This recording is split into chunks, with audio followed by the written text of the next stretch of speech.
శ్రీ సచ్చిదానంద సద్గురు సాయినాథ్ మహారాజ్ की जय। శ్రీ సచ్చిదానంద సద్గురు అలివేలు మంగమ్మ సహిత భరద్వాజ మహారాజ్ की जय। శ్రీ సచ్చిదానంద సద్గురు నాంపల్లి బాబా మహారాజ్ की जय। జై సాయి మాస్టర్। ఈరోజు సత్సంగంలో నేను దర్శించిన మహాత్ములు శ్రీ పాకలపాటి గురువుగారి చరిత్ర మనం చదువుకుంటున్నాం। రచన పూజ్య ఆచార్య శ్రీ ఎక్కిరాల భరద్వాజ మాస్టర్ గారు। దీనిలో మనం ఏం చెప్పుకున్నాం అంటే, క్రితం సత్సంగంలో మాస్టర్ గారు వారి తండ్రి గారితో చెప్తారు, ఆయనకి వివాహం చేసుకోవాలని లేదు అని చెప్తారనమాట। ఆ జన్మ బ్రహ్మచారిగా ఉండిపోతాను, నేను వివాహం చేసుకోను అని చెప్తారు। చెప్పిన తర్వాత ఏమవుతుందంటే, ఒకరోజు ఏదైనా గ్రంథాలు మీరు రాసిన గ్రంథాల్లో ఏమన్నా చదవండి అని వాళ్ళ అన్నగారిని అడిగినప్పుడు ఆయన పాండురంగ మహత్యం తీసి అందులో ఒక ఘట్టం చదువుతారనమాట। అది అందులో ఏముంటుందంటే, గురువు ఆజ్ఞ మీరితే ఏం జరుగుతుంది, దాని పర్యవసానం ఏమిటి అనేది ఉంటుందన్నమాట। తర్వాత ఏమవుతుందంటే, పాకలపాటి గురువు అది ఎప్పుడు జరుగుతుంది, కరెక్ట్గా మాస్టర్ గారు పాకలపాటి గురువు గారి దగ్గరికి వస్తారనగా 2-3 రోజుల ముందు జరుగుతుందనమాట। తర్వాత పాకలపాటి గురువు గారి దగ్గరికి వచ్చిన తర్వాత కూడాను ఆయన అదే పుస్తకం తీసి అదే సన్నివేశాన్ని చదువుతారు। అప్పుడు మాస్టర్ గారికి అనిపిస్తుంది, పోనీ నేను అన్నగారిని కేవలం అన్నగారును నాన్నగారిని నాన్నగారిలాగా చూసినా, నేను మహాత్ముడిగా చూచి ఆయన చేతిలో అదే ఘట్టం రావడం నాకు చిత్రంగా తోచింది, అది కానీ నాకు దైవం ఇస్తున్న సందేశం కాదు కదా అన్న ఆలోచన వచ్చింది అంటారు మాస్టర్ గారు। తర్వాత ఆశ్రమాలు, గృహస్థాశ్రమం వీటి గురించి, బ్రహ్మచర్యం వీటి గురించి మాస్టర్ గారికి ఉన్న డౌట్ని చెప్తే అవును అంటారనమాట। చాలా ఈ కలియుగం చాలా ఘోరమైంది, ఒకటేమిటే అన్ని ఆశ్రమాలు తారుమారు అవ్వాల్సిందే, పతనం అయితే ఏ ఆశ్రమైనా ఒకటే అని చెప్తారు। అప్పుడు మాస్టర్ గారు మనసు గుర్తుపడుతుంది, కానీ తర్వాత కూడా కొంపతీసి గురువుగారు చెప్పింది వ్యక్తిగతంగా నా విషయమేమోనని సంశయం పూర్తిగా పోలేదు। అలా హెచ్చరికగా నవ్వి ఊరుకున్నారు, కానీ ఆయన ఏం చెప్పలేదు అంటారు। ఆయన ఏం చెప్పరు, హెచ్చరికగా నవ్వి ఊరుకున్నారట। అక్కడి వరకు మనం చదువుకున్నామండి। తర్వాత ఏమో ఇంకొక విషయం చదువుకున్నాం। తర్వాత లోపలికి వెళ్ళి ఒక డైరీ తీసుకొస్తారనమాట। కళ్యాణ్ అనే హిందీ పత్రిక నుంచి విడిగా బైండ్ చేసిన కొన్ని శ్రీచక్ర అనే పేరుతో ఎవరో రాసిన రచనలు ఉంటాయి, కథలు చాలా బాగుంటాయని ఆయన తిరగేస్తూ ఉంటారు। నాకు హిందీ రాదు బాబు గారు అంటే తిరిగి వారికి ఇస్తూ వెంటనే ఆయన కథలు చదివి వినిపించడం మొదలు పెడతారు అనమాట। ఇక్కడ వరకు మనం చెప్పుకున్నాం క్రితం సత్సంగంలో। ఈరోజు మిగిలింది మనం చదువుకుందాం। అవంటే నాకు ఎంతో ఇష్టం, చదువుతారా అంటూ ఆ పుస్తకాన్ని నాకు అందించారు। కళ్యాణ పత్రికలలోంచి ఆ కథలను విడిగా చింపి బైండ్ చేయించిన పుస్తకం అది। నాకు హిందీ బాగా రాదు బాబుగారు అన్నాను తిరిగి వారికి ఇస్తూ। వెంటనే ఆయన ఆ కథలను చదివి వినిపించారు। బాబుగారే చదువుతున్నారట కథలను, కానీ నాకు నిద్రమత్తు బాగా తూగింది। మాస్టర్ గారు అంతా జర్నీ చేసి వచ్చారు కదా, మాస్టర్ గారికి నిద్రమత్తు బాగా వచ్చిందట।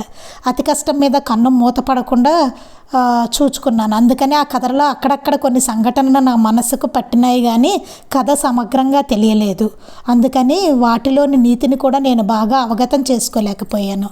ఒక కథలో ఒక చెట్టు కింద ఒక యువకుడు తపస్సుకు కూర్చుంటాడు। సకల చరాచర జగత్తు ఈశ్వర రూపన్న భావంతో అతని మనస్సును ప్రశాంతం చేసుకుని కొన్ని క్షణాలు కళ్ళు తెరిచి కూర్చుని ఉండగా పెద్ద పులి ఒకటే అతని ఎదుటనున్న పొదల్లోంచి వస్తుంది। మొదట ఆ యువకుడు భయపడతాడు, కానీ తర్వాత తానంతవరకు ఏర్పరచుకున్న ఈశ్వర భావాన్ని పెద్ద పులిగా కూడా వర్తింపజేసుకుని అతడు నమస్కరిస్తాడు, అతడికి భయం తొలగిపోతుంది, అంతే। ఆ తర్వాత ఏం జరిగిందో గుర్తులేదు। ఇలా కొన్ని కథలను చదువుతుంటే మాస్టర్ గారికి నిద్ర తోగడం వల్ల ఈ కొంచెమే గుర్తుంటుంది అనమాట। ఒక యువకుడు తపస్సు కూర్చున్నాడటండి, ఈ విశ్వం అంతా ఈ జగత్తంతా ఈశ్వర రూపం అన్న భావంతో మనస్సును ప్రశాంతం చేసుకుని కొన్ని క్షణాలు అలాగా తపస్సులో ఉంటే తర్వాత ఒక పులి వచ్చింట అక్కడికి। పులి వచ్చేసరికి మొదట అతనికి భయం వేసి తర్వాత మళ్ళీ మనస్సును ప్రశాంతం చేసుకొని కొన్ని క్షణాలు కళ్ళు తెరిచి కూర్చొని చూసేట పెద్ద పులి ఒకటి అతను ఎదుట పొదల్లోంచి వస్తుంట। అప్పుడు మొదట యువకుడు భయపడ్డాడు, కానీ తర్వాత తాను అంతవరకు ఏర్పరచుకున్న ఈశ్వర భావాన్ని, అంటే పెద్ద పులి కూడా ఈశ్వరుడే కదా, పెద్ద పులి కూడా దేవుడే కదా, భగవంతుడే కదా అని ఆ పులికి కూడా వర్తింపజేసుకుని అతను నమస్కరించాడట। అతడు భయం తొలగిపోయింట। ఆ తర్వాత ఏం జరిగిందో మాస్టర్ గారు గుర్తులేట నిద్ర తోగడం వల్ల. కానీ ఒక విషయం మళ్ళీ మళ్ళీ నేను గమనించాను. ఆ కథలను బాబుగారు ఎంతో శ్రద్ధతో భావయుక్తంగా చదువుతూ తన్మయులవుతున్నారు. ఆయన ఎంతో భావయుక్తంగా చదువుతున్నారట ఆ కథలను. గొంతు బొంగురిపోయి కళ్ళల్లో ఆనంద బాష్పాలతో ముందుకు చదవలేక మధ్యలో ఆపి నిట్టూర్చి దూరాన కొండల మీద చెట్లపైకి తమ దృష్టిని కొద్ది క్షణాలు మరల్చి తిరిగి భావాతిశయాన్ని తమాయించుకొని అది గమనిస్తున్న నన్ను చూచి చిరునవ్వు నవ్వి తిరిగి చదవడం ప్రారంభించారు. ఆయన చాలా భావయుక్తంతో ఆనందంతో కళ్ళల్లో ఆనందంతో అలా చదువుతున్నారట ఆయన ఆ కథలను. ఆయన జబ్బల నుంచి ముంజేతుల మీద ఆయన శరీరం అంతా తీవ్రంగా రోమాంచితమవడం స్పష్టంగా కనిపించింది. అవి చదువుతుంటే ఆయనకి శరీరంలో రోమాంచితం అవుతుంట. కొంతసేపటికి పఠన పూర్తి చేశారు. ఇంతలో ఎవరో నిమ్మరసం, సోడా, ఉప్పు, కారం రాసిన లేత మొక్కజొన్న కండెలు కాల్చినవి మా ముందు ఉంచారు. అవి తింటూ కూర్చున్నాం. తర్వాత ఎవరో మొక్కజొన్న కొండలు తీసుకొచ్చి అక్కడ పెట్టారట. అవి తింటూ కూర్చున్నారట. తిరిగి నేను బాబుగారిని ప్రశ్నలు అడిగాను. బాబుగారు, సిద్ధుడు, జ్ఞాని, భక్తుడు అంటూ అనేక రకాలుగా మహాత్ముల గురించి చెబుతుంటారు. ఆ ముగ్గురికి భేదం ఏమిటి?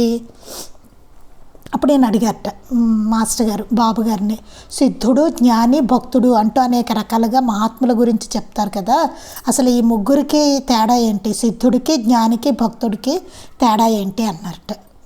వాస్తవానికి వారి అనుభవంలోనూ స్థితిలోనూ ఏమీ తేడా ఉండదు. కానీ బయటికి వారి కార్యకలాపాల్లో తేడా మనకు గోచరిస్తుంది.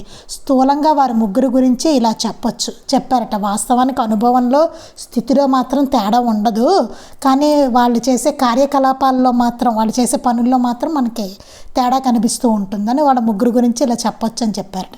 జ్ఞాని డబ్బు తయారు చేస్తాడు, మింట్ అనవచ్చు. సిద్ధుడు దానిని లోకహితం కోసం వివిధ రకాలుగా వినియోగించగా వచ్చిన ఫలితమైన దైవశక్తిని అంతటినీ రెవెన్యూలాగా, పన్నులాగా భక్తుడు కూడా పెడతాడు. అసలు ముక్తుడు అంటే ఎవరు అని అడిగారట మాస్టర్ గారు.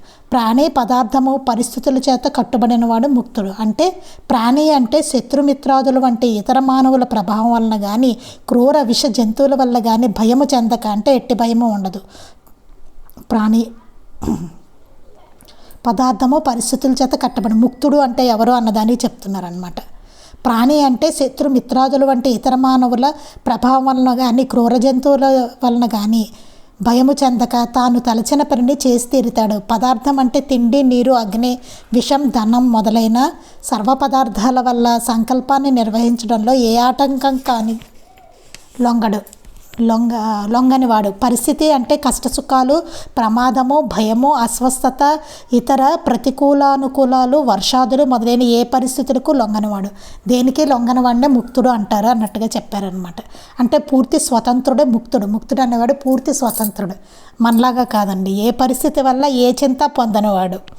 ఆధ్యాత్మ పరిపూర్ణత సాధన వల్ల వస్తుందా లేక దైవకృప?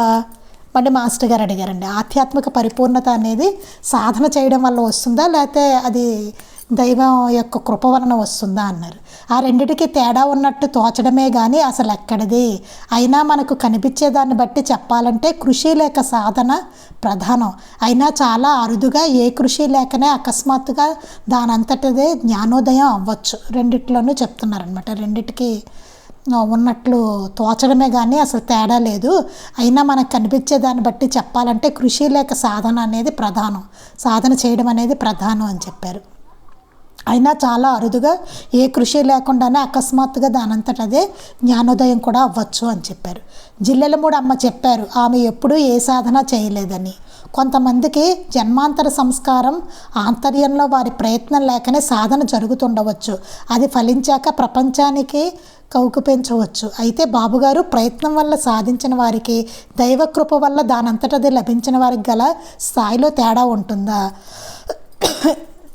జైసాయి మాస్టర్.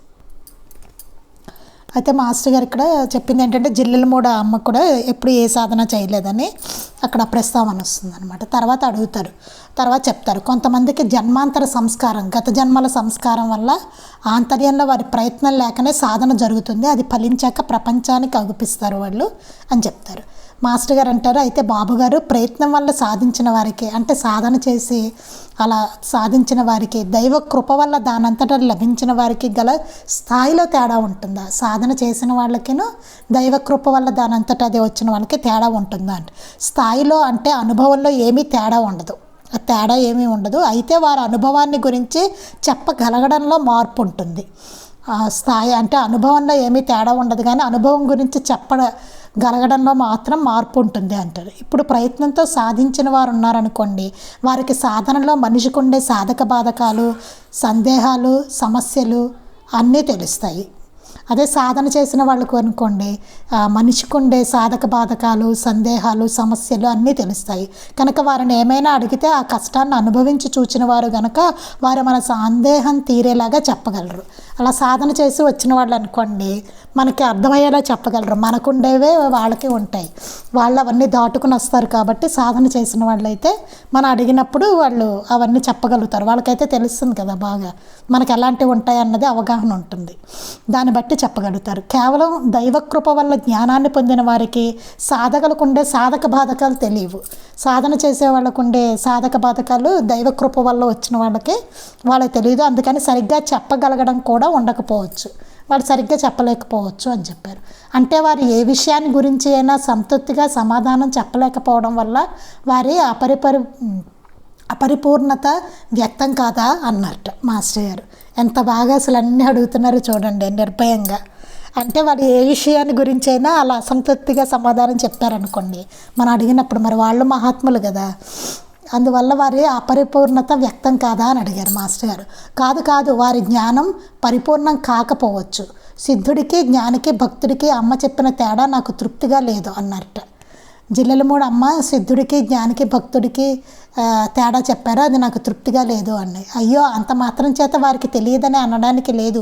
మీకు ఎలా చెబితే మీ సంశయం తీరుతుందో తెలియకపోవచ్చు, అంత మాత్రాన వాళ్ళ జ్ఞానాన్ని శంకించలేం. మాస్టర్ గారు అన్నారట, బాబుగారు అన్నారట, ఆవిడకి మీకు ఎలా చెప్తే అర్థమవుతుందో మీ సంశయం తీరుతుందో తెలియకపోవచ్చు, అంత మాత్రాన ఆవిడ జ్ఞానాన్ని మాత్రం మనం శంకించలేము అన్నారట.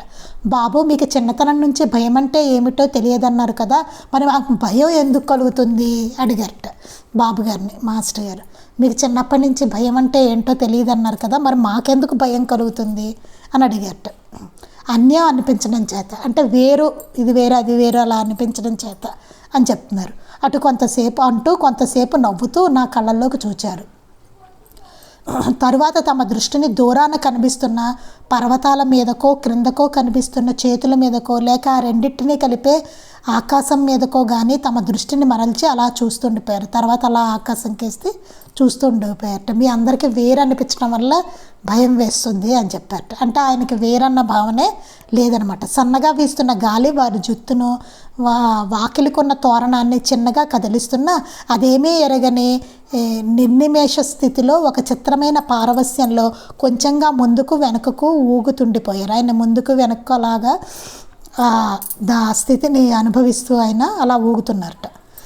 అవును, మన జీవితం అంతా నేను అన్యము అన్న అతి సూక్ష్మమైన భావంపై కూర్చబడిన అనుభవాలు మాలే కదా. అన్యత్వం ఉండడం చేత మనం అన్యాన్ని చూచి భయపడతాము. మనం ప్రతిదీ వేరువేరుగా చూస్తాం కాబట్టి మనకన్నా వేరుగా ఏదున్నా మనం భయపడుతూ ఉంటాం అన్నమాట. అందుకే భయానికి కారణం అది, మన నుంచి వేరు అనుకోవడం వల్లే మనం భయపడతాం. రాత్రి, చీకటి, పర్వతాలు, అరణ్యాలు, క్రూర మృగాలు, సాటి మనుషులు అన్నిటినీ చూచి మనం భయపడతాము. నలుగురితో కలుపుగోలుగా ఉండడంలో కూడా ఒంటరితనముచే భయం. కనుక నలుగురు అండనుండే మనకొక బలమని, ఎట్టి ప్రమాదము సులభంగా రాదన్న భావంతోనే కదా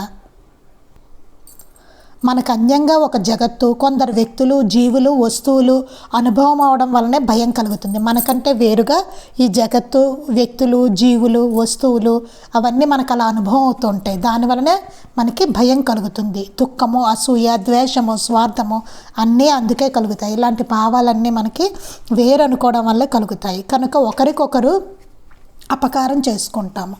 వేరనుకోవడం వల్లే మనం ఒకరికొకరికి అపకారం కూడా చేసుకుంటామని చెప్తున్నారు. అలా మనకి ఎవరైనా చేస్తారేమోనన్న భయం ప్రతి పరిచయం వెనుక దాగి ఉంటుంది. అలా కాక సర్వగతము అద్వయము అయితే ఆత్మే తానని తెలిసిన జ్ఞానికి అందుకే అట్టి భయం ఉండదు కాబోలు. అన్నీ ఒకటే అని తెలుసుకున్న ఆయనకి జ్ఞానికి ఎప్పుడు భయం అనేది ఉండదు అని చెప్తారు. మనకంతా వేరనుకోవడం వల్ల భయం ఉంటుంది అన్నారు. అందుకు ప్రత్యక్ష సాక్ష్యం బాబుగారే. ఆయనకి ప్రత్యక్ష సాక్ష్యం బాబుగారు. ఆయన భయం అంటేనే లేదు. చుట్టూ ఉండే ప్రకృతితో ఐక్యతను పారవస్యంతో అనుభవిస్తున్నారు కనుకనే ఈ మహారణ్యంలో ఆయనకి ఒంటరితనము భయము అనిపించలేదు. ఆయనకంతా ఒకటే అనుకోవడం వల్లే ఆయనకి అంత అలాంటి అరణ్యంలో మహారణ్యంలో ఉన్న ఒంటరితనము భయము ఆయనకు అనిపించలేదు. తల్లి ఒడిలో అన్యత్వస్మరణం మేల్కొనని పసిబిడ్డ ఆ ఒడిలోని హాయిలో తాదాప్యాన్ని చెంది తన్మడైనట్టు ఆయన కనిపిస్తున్నారు. తల్లి ఒడిలో బిడ్డలాగా ఆయన కనిపిస్తున్నారట. ఈ భావ పరంపర పూర్తి అయిందో లేదో వెంటనే బాబుగారు నాకేసి నవ్వుతూ చూసి అర్థమైందా బాబు అన్నారు. తలూపాను.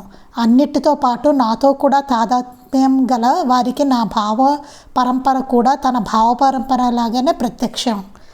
ఆయనకి భేదమే లేని ఆయనకి ఆయన భావ పరంపర లాగానే నా భావ పరంపర కూడా ఆయన తెలుస్తూ ఉంటాయి అని చెప్తున్నారు. అదే కూడా ప్రత్యక్షంగానే ఉంటాయి అంటున్నారు. కనుకనే మౌనం రూపంలో ఈ భావ పరంపరల రూపంలో వారే నాతో మాట్లాడారు, తెలియపరిచారు. ఆ మౌనంతో నా సందేహాలన్నిటికీ ఆయన భావాలతోటే సమాధానం ఇచ్చారు. ఆ భావ పరంపరలతో ఆయన సమాధానం ఇచ్చేశారు అని చెప్తున్నారు. ఎందుకంటే ఆయన నుంచి ఏది వేరు కాదు. ఆ భావాలు కానీ మాస్టర్ గారికి వచ్చిన భావాలు అవేమీ వేరు కాదు. ఆ భావ పరంపరలు కానీ దాంతోనే సమాధానం ఇచ్చారు ఆయన అంటున్నారు. మరలా మౌనం, ఆ మౌనమే తాదాప్యం, ఆ తాదాప్యమే అసలైన బోధ, ఆ బోధే ఆయన.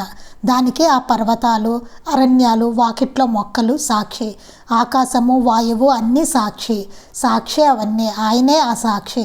ఆ మౌనంలో ఎన్ని యుగాలు క్షణాలు గడిచాయో, ఆయన ఎవరో, ఎక్కడ జన్మించారో, తిరిగారో, ఎందుకు ఇక్కడికి వచ్చారో, నేనెవరో, ఎక్కడ జన్మించి తిరిగానో, నాకు వారిని గురించి చెప్పిన వారెవరో, ఎందుకు వారిని దర్శించాలనిపించిందో, మా రూపాలు అక్కడకు రాకముందు నుండే ప్రకృతి ఎలా ఉందో వచ్చాక వెళ్ళిపోయాక అలానే ఉండబోతోంది. దానిలో మార్పులు అలానే జరుగుతాయి. ఇన్ని రూపాల్లో గోచరించే ఈ ప్రకృతికి కాలం ఏమిటి, రావడం ఉండడం పోవడం ఏమిటి, వాస్తవానికి అంతా అయినది ఎప్పుడూ అలానే ఉన్నది. అదే ఇంతకీ సాక్షి అనుకుంటుండగా అంతే బాబు, ఇంకేం చెప్పవలసింది లేదు, లేదామా అన్నారు. లేచాము. చూడండి, మాస్టర్ గారికి ఆలోచనలు అన్నీ వచ్చిన తర్వాత ఇవన్నీ కూడా ఆయనకి తెలుసు అనమాట. అంతే బాబు, ఇంతకన్నా చెప్పేది ఏమీ లేదు, లేద్దామా అన్నారట. ఆయన లేచారట. అది పూర్తయిందండి ఆ అధ్యాయం. తర్వాత తెరచాటున శ్రీ బాబుగారు పాకలపాటి గురువుగారుగా ఎంతో కాలం ఎంతోమందికి తెలిసిన, అందరిలోనూ చాలామంది ఆయన సన్నిధిలో చాలా రోజులు కాలక్షేపం చేస్తూ కూడా అందులో ప్రతి ఒక్కరూ బాబుగారు తనతో ఉన్నంత చనువుగా మరెవరితోనూ ఉండరని, తమను ప్రేమించినంతగా మరెవరినీ ప్రేమించలేదని అనుకునేవారినే చూచాను. అందరూ అనుకుంటారట బాబుగారు అంటే పాకలపాటి గురువుగారితో ఎంతో కాలంగా ఎంతోమందికి తెలిసిన, అందరితోనూ చాలామందితో ఆయన సన్నిధిలో చాలా రోజులు కాలక్షేపం చేస్తూ ఉన్నవాడు కూడా ప్రతి ఒక్కరూ అనుకుంటారట బాబుగారు ఎవరితో వాళ్ళతోటే అంటే ఎవరికి వాళ్ళకి అనిపిస్తూ ఉంటుందంట.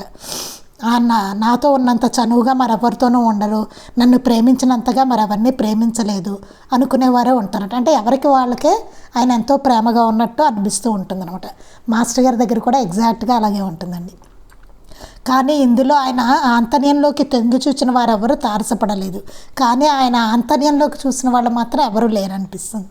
ఆంతర్యంలోకి అంటే నా ఉద్దేశం బాబుగారి జీవితంలోని విశేషాలని కాదు, తపస్సంపన్నులైన మహానుభావుల్లో ఎక్కువ మంది కాలగర్భంలో మౌనం చాటున గుప్తంగా ఆ విశేషాలను ఖననం చేసేస్తారు. కానీ బాబుగారు సాధన, సాధువులు, జ్ఞానం, భక్తి, ముక్తి, సిద్ధి వీటి తత్వాల గురించి ఏమంటారని అడిగితే బాబుగారు అసలు అట్లాంటివేమీ మాట్లాడరు, చెప్పరు. ఏదో మాటలతో సరదాగా గడిపేసి తేలగొట్టేస్తారు అన్నవారే చాలామంది చెప్పరట. అడిగితే అంటారట ఆయన ఏదో మాటలతో కప్పెట్టేస్తారు, చెప్పరు, తేలగొట్టేస్తూ ఉంటారు, చెప్పరు అని చెప్తారట. కనీసం బాబుగారి సామర్థ్యాన్ని గురించైనా మీ అనుభవాలు చెప్పండి అంటే కూడా ఆయన సంగతి మనమేం తెలుసుకోగలం, మనమేం చెబుతామండి, ఆయన ఒక మహానుభావుడు, నమస్కారం చెయ్యడం రావడం అంతవరకే అంటారట. అడిగితే అందరూ ఇలా చెప్తారు, కానీ మాస్టర్ గారికి మాత్రం ఎన్ని విషయాలు చెప్పారో చూడండి. అందులో చాలా చాలా నిజం ఉన్నా ఆయనను దర్శించిన వారు, ఆయన సన్నిధిని అనుభవించే భాగ్యం లేని వారు అడిగితే వాళ్ళకి ఆ విషయం తెలిసేందుకైనా మచ్చుకు కూడా ఏమీ చెప్పరు. కనీసం చెప్పాలి కదా, అడిగినందుకు ఎవరు చెప్పరు కూడాను, మచ్చుకు కూడా ఏ విషయం చెప్పరు అంటున్నారు. మరి అనుభవం చెబితే దాని విలువ తగ్గిపోతుందనో, అవతల వారు విశ్వసించలేక విమర్శిస్తారనో, లేక పెద్దగా స్వానుభవం లేకనో తెలియదు మరి అంటారు మాస్టర్ గారు అంటున్నారనమాట. చెప్తే వాళ్ళ అనుభవం విలువ తగ్గిపోతుందనో, అవతల వారు విశ్వసించరనో, లేకపోతే ఎందుకనో వాళ్ళకి చెప్పరు, ఎవరు అడిగితే, లేకపోతే ఏమన్నా విమర్శిస్తారనో చెప్పరు, లేకపోతే వాళ్ళకి అనుభవం లేకపోవడమైనా అయ్యి ఉండవచ్చు. ఆయనతో ఏంటి మీ అనుభవాలను అడిగితే ఎవరు చెప్పరు అంటారు. అయినా శ్రీ గురువుగారి గురించిన విషయాలు సేకరించడానికి నేను చేస్తున్న ప్రయత్నంలో నాకు చాలా ఆనందాన్ని కలిగించేటంత నిశితంగా ప్రత్యక్షంగా తాను వినినా చూచిన విశేషాలను నా ముందు దాపరికం లేకుండా కుమ్మరించి శ్రీ గురువుగారి విషయమే ఆసక్తుల హృదయాలకు ఆనందాన్ని కలిగించిన సోదరుడు శ్రీ వర్మగారు అనే ఆయన మాత్రం మొత్తం గురువుగారితో ఉన్న విశేషాలన్నిటినీ మాస్టర్ గారికి చెప్పారనమాట. ఆయన విశాఖపట్నంలో కాల్టెక్స్లో పనిచేసేవారు. ఆయన దగ్గర నేను సేకరించిన విషయమంతా నేను ఇక్కడ సూటిగా వ్యక్తం చేస్తాను. ఇక్కడ మాస్టర్ గారు చెప్తున్నారు, వర్మగారు అనే ఆయన దగ్గర కొన్ని సేకరించారట బాబుగారి గురించి విశేషాలు. మిగతా ఎవ్వరూ వాళ్ళు అడిగితే చెప్పరట. ఏముంది, ఆయనకి నమస్కారం పెట్టడమేనండి, ఏముంటుంది అంటారు. పోనీ ఆయన ఏమైనా చెప్తారా అంటే ఏం లేదండి, అన్నీ ఆయన తేల్చేస్తారు కానీ చెప్పరండి, ఆయన నమస్కరించుకురావడమే అని చెప్తారట. ఎవరు ఏం చెప్పరట. కానీ వర్మగారు అనే ఆయన మాత్రం మాస్టర్ గారికి ఎన్నో విషయాలు వ్యక్తం చేశారట. సోదరులు శ్రీ వర్మగారు మా అగ్రజులైన శ్రీ ఎక్కిరాల కృష్ణమాచార్య గారిని తన గురుతుల్యులుగా భావిస్తూ మాస్టర్ సివివి గారి యోగ సాంప్రదాయంలో తన ఆధ్యాత్మిక జీవనాన్ని సాగిస్తున్న గృహస్థు. ఈయన వర్మగారు అనే ఆయన మాస్టర్ గారు అన్నగారైన కృష్ణమాచార్య గారిని గురువుగా భావిస్తూ మాస్టర్ సివివి గారి యోగ సాంప్రదాయంలో అలా జీవనం సాగిస్తున్న గృహస్థు అనమాట. శ్రీ బాబుగారు విశాఖపట్నంలోని మా అన్నగారి వద్దకు వైద్యం అన్న మిషతో దాదాపు నెలకొకటి 2 తడవలు అకస్మాత్తుగా ఏ అర్ధరాత్రో వచ్చి కొన్ని గంటలుండి మందు తీసుకుని తిరిగి కారులో వెళ్ళిపోయేవారు. ఆయన మందు అన్న మిషతో వచ్చేవారు కదండి, నెలలో 1-2 సార్లు వచ్చేవారట. ఏ అర్ధరాత్రి కూడా వచ్చి కొన్ని గంటలుండి మందు తీసుకుని తిరిగి కారులో వెళ్ళిపోయేవారట. బాబుగారిని గురించి వినిన వర్మగారు కూడా బాబుగారిని దర్శించాలని చాలా ఉబలాట పడ్డారు. బాబుగారి గురించి విన్న వర్మగారు కూడా బాబుగారిని దర్శించాలని బాగా ఉబలాట పడ్డారట. కానీ ఏదో విధంగా తటస్థపడలేదు. వర్మగారు కృష్ణమాచారి గారి ఇంటికి వచ్చి వెళ్ళిపోయిన కొద్ది నిమిషాలకు గురువుగారు రావడమో, లేక గురువుగారు వచ్చి పోయిన కొద్ది నిమిషాలకు వర్మగారు రావడమో జరిగేది. వాళ్ళిద్దరు ఎప్పుడు కలుసుకోవడం అనేది జరగలేట. వర్మగారు వచ్చి వెళ్ళిపోయిన కాసేపటికైనా పాకలపాటి గురువుగారు వచ్చేవారట, లేకపోతే పాకలపాటి గురువుగారు వచ్చి వెళ్ళిపోయిన కాసేపటికైనా వర్మగారు వచ్చేవారట. అట్లా జరిగేట. అట్లా సుమారు 6 మాసాలు గడిచింది, 1-2 కాదండి, 6 నెలలు అలాగే జరిగిందట. అసలు దర్శనం ప్రాప్తించలేదు ఆయనకి, వర్మగారికి. ఆ తర్వాత అకస్మాత్తుగా బాబుగారి కృప వల్ల బాబుగారి ఆశ్రమానికి వెళ్ళి దర్శించడానికి అవకాశం కలిగింది. తర్వాత బాబుగారి కృప వలన 6 నెలల తర్వాత ఆయన బాబుగారి ఆశ్రమానికి వచ్చి దర్శించడానికి అవకాశం కలిగింది. అక్కడ శ్రీ గురువుగారితో ఒకరోజు గడపడం కూడా జరిగింది. ఒక రోజంతా గురువుగారితో గడిపారట. ఆ రోజున వర్మగారి ఆనందంతోనూ భక్తితోనూ శ్రీ గురువుగారి పాదాలు ఒత్తుతుండగా వర్మగారికి వింతైన దృశ్యం ఒకటి బాగా కళ్ళకు కట్టేలా దర్శనం అయ్యింది. గురువుగారి పాదాలు ఒత్తుతున్నారట. ఆయన దర్శనం అయిన తర్వాత వచ్చి ఆశ్రమానికి వచ్చి దర్శనం చేసుకున్నారట వర్మగారు 6 నెలల తర్వాత. అప్పుడు గురువుగారి పాదాలు ఒత్తుతుంటే వర్మగారికి వింతైన దృశ్యం ఒకటి కళ్ళకు కట్టేలా దర్శనమైంది. కొన్ని లక్షల మంది కాగడాలతో ఒక పెద్ద పర్వతాన్ని ఎక్కుతున్నట్టు ఆ దృశ్యం వర్మగారికి ఆనందము ఆశ్చర్యము కలిగించింది. కొన్ని లక్షల మందిటండి కాగడాలు పట్టుకుని ఒక పెద్ద పర్వతాన్ని ఎక్కుతున్నారట. ఆ దృశ్యం ఆయనకి అట్లా ఆ దృశ్యం కనిపించింది అనమాట ఆయన పాదాలు ఒత్తుతుంటే. ఆ దృశ్యం వర్మగారికి ఆనందము ఆశ్చర్యము కలిగించింది. కానీ దాని గురించి గురువుగారు ఏమైనా చెబితే విందామని భావం గల వర్మగారు ఆ విషయమే ఆయన ఏమీ అడగలేదు. దానికి ఆయనే చెప్తే బాగుంటుంది కదా, గురువుగారే చెప్తే బాగుంటుందని దాని గురించి ఏం అడగలేట. పైగా కొత్త వల్ల ఎక్కువ బెరుకుతోనూ బిడియంతోనూ గడిచిపోయింది. కొత్త వల్ల అసలు బెరుకుతో బిడియంతో ఉండిపోయేట. రోజంతా సన్నిధి దొరికింది అంతే చాలు అన్నట్లుంది ఆయన సంతోషం. నాకు రోజంతా ఆయన సన్నిధిలో ఉన్నాను, దొరికింది, అది చాలే అన్నట్టుగా ఉందట ఆయనకి సంతోషం. అసలు ఈ ప్రయాణం కూడా వర్మగారికి ఎట్లా కలిగిందో ముందు చూద్దాం. ఒకసారి వర్మగారు ఆఫీసులో 15 రోజులు సెలవు పెట్టి విశాఖపట్నంలోనే ఉన్నారు. ఒకసారి వర్మగారుటండి అసలు ఎలా కలిగింది నీకు అవకాశం అన్నదాన్ని కూడా చెప్తున్నారన్నమాట. ఒకసారి వర్మగారు ఆఫీస్లో 15 రోజులు సెలవు పెట్టి వైజాగ్లోనే ఉన్నట్టు విశాఖపట్నంలో. ఆ సమయంలో బాబుగారు అనుచరుడుగా ఆయనకి సేవ చేస్తూ ఎక్కువ తరచుగా ఆయనను దర్శించే చిట్టిబాబు గారు సుబ్బారాయుడుపేటలో ఉంటారట. ఆయన వచ్చి శ్రీ గురువుగారు ఆ రోజు కొండల్లోనే లోపల గ్రామాల్లోకి వెళుతున్నారని చెప్పారు. కారణం అక్కడ అడవిలోని ఒక గ్రామంలో ఏ జబ్బు బాధ లేకుండానే పశువులు మనుషులు అకస్మాత్తుగా మరణిస్తున్నారట. దానికి ఒక పీడ లేక శక్తి కారణం అయి ఉంటుందని తేల్చి ఆ ఊరి జనం శ్రీ గురువుగారిని వాళ్ళ ఊరు వచ్చి ఆ పీడను తమ శక్తితో తొలగించి జనాన్ని కాపాడమని ప్రార్థించారు. గురువుగారు ఊళ్ళలోకి ఎడుతున్నారు. ఒక ఊళ్ళోనేమో ఏ జబ్బు బాధ లేకుండానే పశువులు మనుషులు అకస్మాత్తుగా మరణిస్తున్నారటండి. దానికి ఏదో పీడో లేదో శక్తే కారణం అయ్యి ఉంటుంది అనేసి అది వదిలించడానికని చెప్పి గురువుగారిని రమ్మని చెప్పారట. జనాల్ని కాపాడమని వాళ్ళు ప్రార్థించారట. అందుకు అంగీకరించిన శ్రీ గురువుగారు ఆ ఊరిలో ఆయన జరపవలసిన కార్యక్రమానికి కావలసిన సామానులు, తన భోజనానికి టిఫిన్ కాఫీలకు కావలసిన వస్తువులు సుమారు ఒక వారానికి సరిపోయేవన్నీ చీటీ వ్రాయించి దుకాణం కబురు చేసి తెప్పించి వాటితో సహా ఆ అటవీ గ్రామాలకు బయలుదేరనున్నారు. వారం రోజులకి సరిపడే సామాన్లన్నీ వాళ్ళ దారంతా నడుచుకుంటూ వెళ్ళాలి కదండి. అది అడవి ఏమీ దొరకవు. అందుకని సరుకులు అన్నీ తెప్పించేసుకుని ఆ గ్రామాల్లోకి బయలుదేరనున్నారు. ఈ వార్తను చెప్పిన శ్రీ చిట్టిబాబు గారు వర్మగారి సెలవు మీద ఉన్న సంగతి విని శ్రీ గురువుగారు దర్శనానికి రావచ్చు కదా అని సూచించారు. అలా జరిగిందనమాట అండి.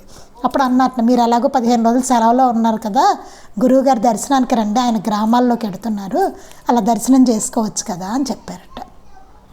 అక్కడే ఉన్న శ్రీ ఎక్కిరాల కృష్ణమాచారి గారు కూడా శ్రీ వర్మగారును ఆ పుణ్యపురుషుని